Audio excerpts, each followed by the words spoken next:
Hello everyone. Systematic review or scoping review. When shall we choose one or the other? Zachary Mann et al. Wrote a paper with recommendations for authors of whether to choose one or the other. So I found this really interesting. You need to know beforehand the purposes of each of two methods, the purposes, the key differences, and the appropriate uses, of course, when and when you should not use one or the other. Systematic reviews have been widely and used for a long time. They started in around 1970s, 1980s, and they have been greatly used for defining clinical practice, for assessing policy in health, for public health. And it's a very rigorous method of finding evidence, of the research evidence, gathering all the information, making a good quality assessment to reduce bias, for example. And you need to use really good, transparent, and reproducible methods when you're using a systematic review. You should, one of the main characteristics, you should have a very well-defined research question. It should be narrow, it should be well presented. You need to have a lot of rigor in your process.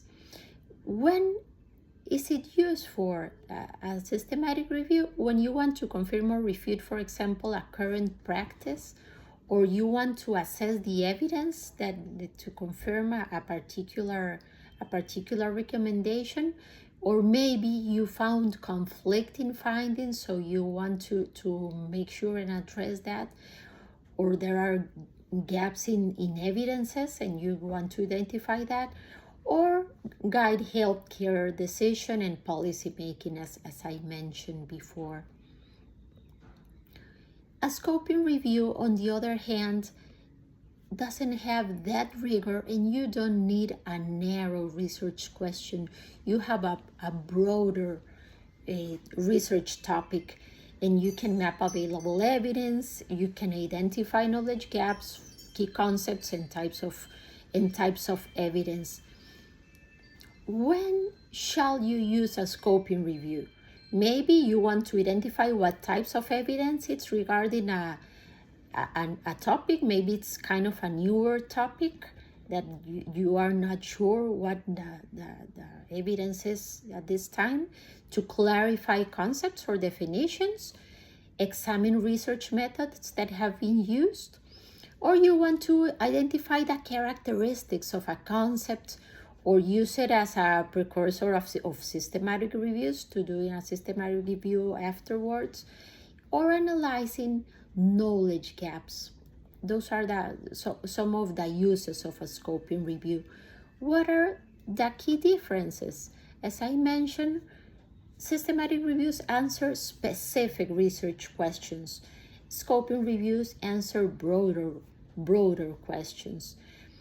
A systematic review is to inform and guide clinical practice and policy. On the other hand, scoping reviews is not used for that. Scoping reviews are used for exploring broader topics or map literature. And for example, you should not use a scoping review just to avoid the rigor or going for the long process of defining your research question. So you have to really be sure when to use one or the other. You have to have clear objectives beforehand.